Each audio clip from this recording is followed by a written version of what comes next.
So guys, selamat malam. Hari kita selamat Hari Merdeka, Hari Negara kita Malaysia. Jadi malam tau aku kat Madeh ke aku bisa mansut ke cerita Bukit Sepaguak, tapi aku nak menemu pukul berapa laban aku umpai ngedit lagi. So sekali dah aku minta ampun dengan kita, laban aku lama udah nak upload video. Laban aku amat sibuk ngau pengawal aku kerja aku, laban aku nyusih malam. Tu benar gawak. Tapi aku limpian lama, laban dua gawak nak jauh.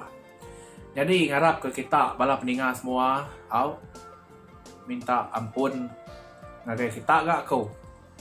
Laban kelalu lama udah tinggal minggu saya ku. Laban nyameh kelalu mayo pengawal. So, yang tinggal Bukit Sepaguak kita ianya rengat ke 29 ngau ke seterus ya. Rengkai hari malam tu. Malam lagi aku ngedit. Udah kita ngedit, aku upload. So, kita stay tune. Mesti ngantai cerita tampung cerita Bukit Sepaguak kita. Semua ngalah. Nana bukai. Mupuk lah lawan.